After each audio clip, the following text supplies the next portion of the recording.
For today's video, I've got some cozy fall homemaking inspiration for you. Hi, I'm Robin and this is Faith and Flour, and in today's video, I am just doing some things around home. It's been a relaxing week. I've been spending time in the kitchen. I've got a new granola recipe for you that we've tried out here at home and love, and later in the video, I've got a couple of recipes for easy dinner ideas that we've enjoyed this past week. And in between, I've been doing a little bit of light fall decorating. I've been looking around our home, gathering up things that I already have to make our home feel a little bit more cozy as we prepare for the cooler months. Homemade granola is so simple to make, and I have a basic recipe that I've shared with you guys before, and it's all about customizing with different nuts and seeds, dried fruits, whatever you like in your granola you can add, and you can change it up with the different spices that you add, whether it be cinnamon or pumpkin pie spice like I use this time for the fall. But I was looking for something a little bit different, so I went online and found a recipe that we really enjoyed, so I'm gonna link that down in the description box in case you want to give it a try. Plus, the ingredients for granola are almost always in my pantry, so when we run out, it's pretty easy for me to whip up a batch. I like that I can control what goes in it because not only can I add things that we enjoy, but I can make sure that there's not a lot of extra stuff that I don't want. For instance, in this recipe, it calls for 1 full cup of maple syrup, and I know that would probably be really good in this recipe, and it would probably also help if you like your granola to be a little bit more chunky with clusters, but I prefer a less sweet granola, so I cut that in half, and when you make it at home, you can make those sort of choices. The only other change I made was replacing the cinnamon called for in the recipe with pumpkin pie spice, which smells amazing, so I know it's going to taste good too.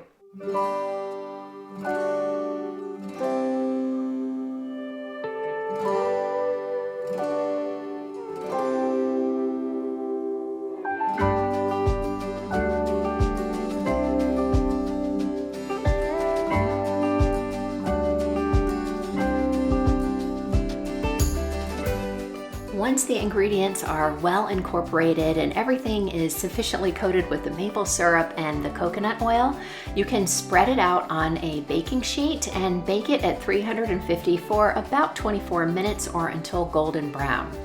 About halfway through the baking time, I took it out to stir it up a bit, and then I put it back in and let the delicious smell of this granola fill our kitchen.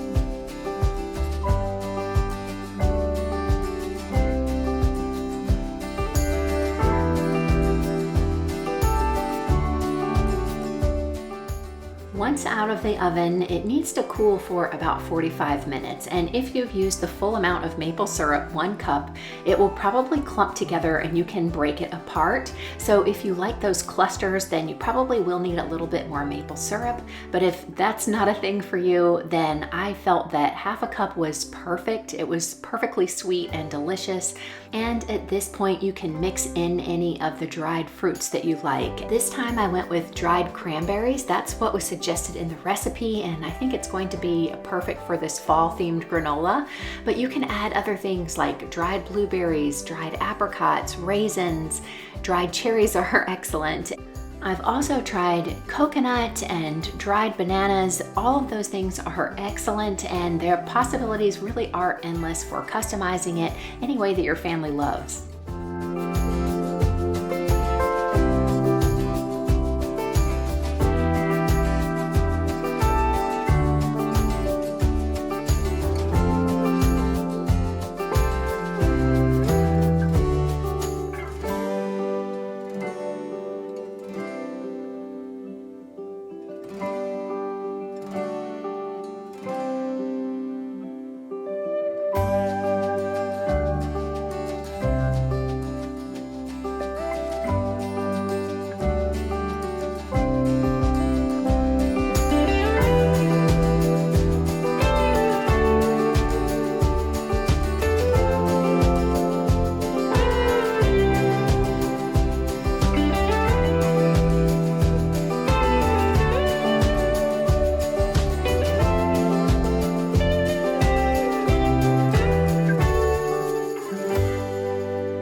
store ours in airtight containers, and I use these ball glass jars with some plastic lids. If you are on the lookout for these, I've got them in my Amazon store, and the link for that is down in the description box. I find that this granola keeps for a very long time. Ours usually disappears pretty quickly, but on occasion I have had it in the pantry for about a month, and it is still very fresh and delicious at that point.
Even though it's mid-October, here in Central Texas, we are still having days in the mid-90s on occasion.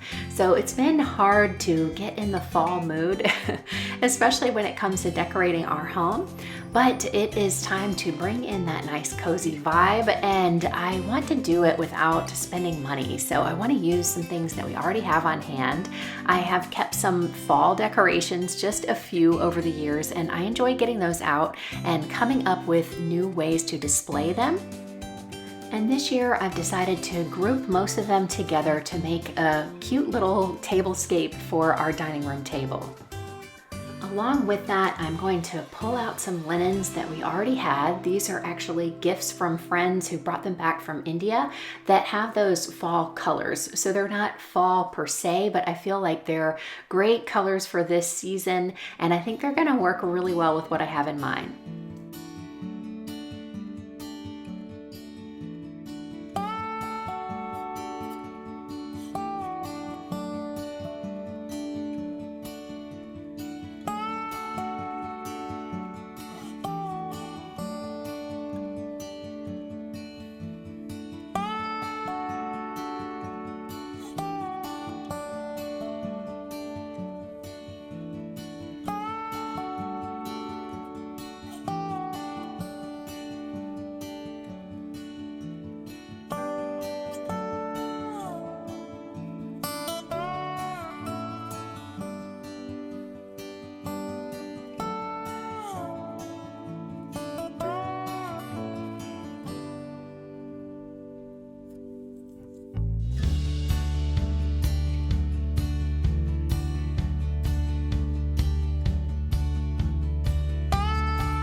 We received this silver apple as a wedding gift, so we've had this for a very long time. And a few years back at Home Goods, I found the sort of matching pair, so I got that to go along with it, and I often display those two things together. And I also found this mercury glass pumpkin at Home Goods a few years back. They are a great source for all this sort of decor. Around this time last year, I bought these battery-operated tea lights for the rehearsal dinner for Kyle and Lauren's wedding, which was last November. I put these down in my Amazon store. They now have a remote control and timer, which I think is amazing. These just have a little switch on the bottom, so I do have to manually turn them on and off, but they are perfect because they are flameless. You don't have to worry about leaving them, and they also flicker slightly, so they still give that sort of authentic candlelight appearance. And when looking around for a holder for them that would go along with what I was setting up, I had the idea of turning the napkin rings on its side, and they fit perfectly in there. After that, I just loosely tied everything together with a couple of strands of fairy lights, and I really like the way it turned out. In the living room, we finally received the rest of our furniture. So this was the plan that I had from the beginning. It just took a long time, about 6 months, for everything to arrive. I'm working on some ideas to decorate our big blank white wall behind the couch, but in the meantime, I just brought in this wooden pumpkin that we've had for several years that I also found at Home Goods. I like the simplicity of it and the neutral color, and for now, it's the only seasonal piece that I'm going to add into the living room.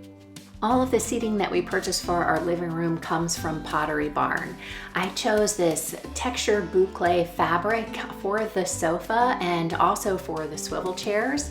The sofa has a chase at the end with storage inside, and the ottoman, I picked a different fabric that I felt would coordinate and also has storage inside. So we'll be keeping things like blankets and possibly games and things that we use here in the living room in there. And I like that those things can be tucked away but still accessible.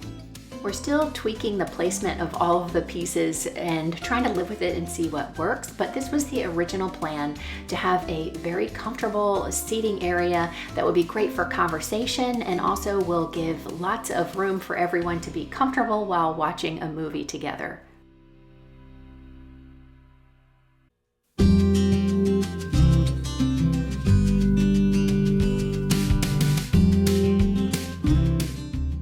The only other thing I've done to decorate for fall was to put the wreath on the door, which I have used for many years at this point. I found it originally at Home Depot, and I've been storing it in this wreath holder that I found at Target last year. This is perfect for storing your wreaths, and I highly recommend it.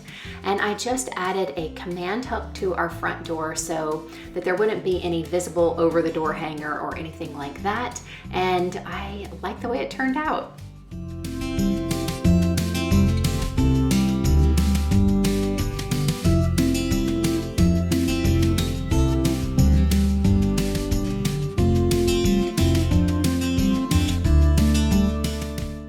I've got two great fall recipes for you in today's video, and the first is a soup. This is a sausage, lentil, and kale soup. I have shown this recipe to you guys before. I switch it up just a little bit by using frozen collard greens instead of fresh kale, but otherwise the recipe is the same, and I will have it linked for you below. In a large pot or Dutch oven, saute some sausage, onion, and olive oil. I am using some sausage that I found at Trader Joe's. It's a chicken sausage that has a little bit of apple in it. I really like that in this recipe, but you can use just about anything that you like. Once the onions have softened and the sausage starts to brown, you can add your chicken stock. And I originally called for 2 quarts for this recipe, but you'll see I almost double it later on because of the amount of collard greens I'm using in the recipe. So you can just sort of eyeball that and adjust as necessary. I add 1 cup of dried brown or green lentils to the recipe, and I make sure that I rinse those thoroughly and check them over to make sure there's no small pebbles or anything like that. And you can add those right in, stir, and then bring to a boil.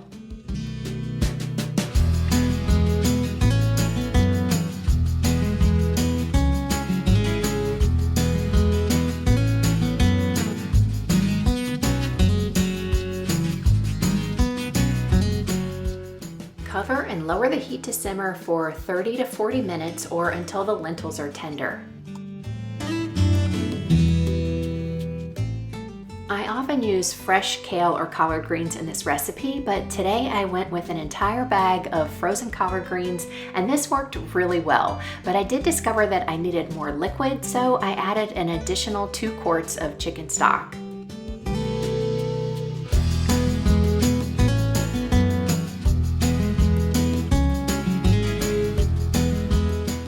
I grew up in the American Southeast where collard greens are pretty much a staple, and my mom always added some apple cider vinegar, and I like adding that to this recipe. It brings just the right amount of acidity to this soup, and I think that you'll really like this. So if you're not sure, you can try adding just a tablespoon or 2 and adjust to your taste up to 4 tablespoons. Let the soup simmer for an additional 10 minutes and then it's ready to serve.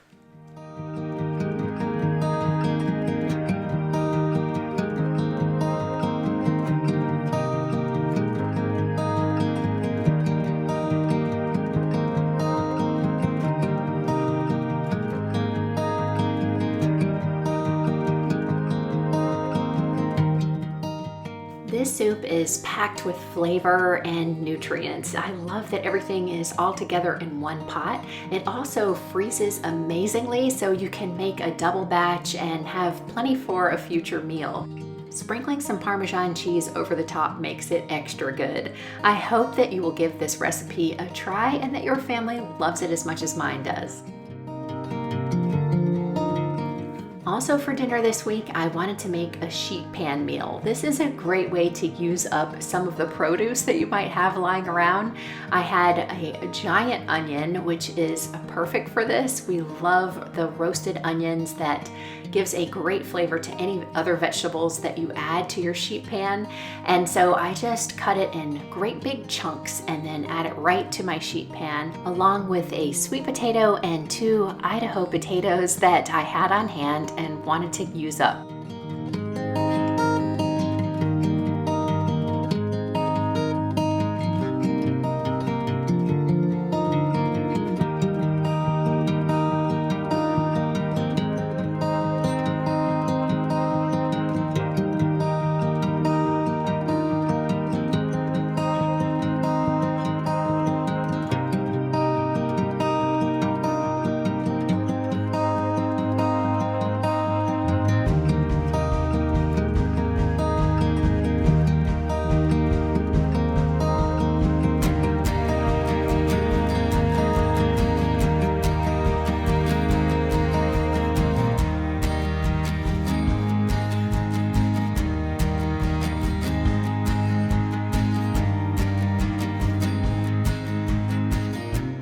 Drizzle some olive oil over the top and then season. And I just use some salt and a little bit of the McCormick's garlic and herb seasoning mix. I really like this mix. It's gluten-free. It doesn't have any additional salt, so I can control that myself. And it's got a blend of spices that is really good. I am adding some chicken drumsticks to this, and I really like this. It's sort of a classic garlic roasted chicken flavor once everything is together. And I just toss all the vegetables with the seasoning and the olive oil and then spread those out evenly on the pan. And then I add the chicken drumsticks, which I sort of nestle down inside of the vegetables.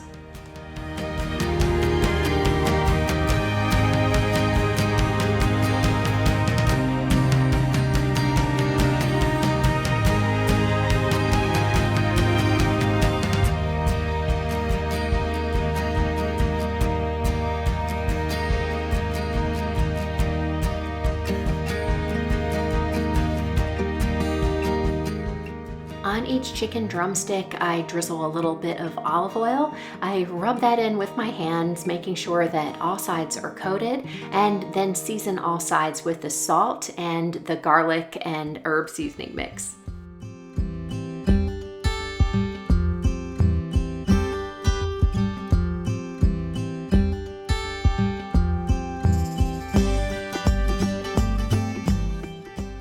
Once everything is seasoned, bake it at 400 degrees Fahrenheit for about 45 minutes or until the skin on the chicken is golden and crispy and the vegetables have started to brown. I love sheet pan meals. I think they are one of the easiest ways to get a delicious meal on the table in no time. It's just assembling one pan, putting in the oven, and then you just have one thing to clean up at the end.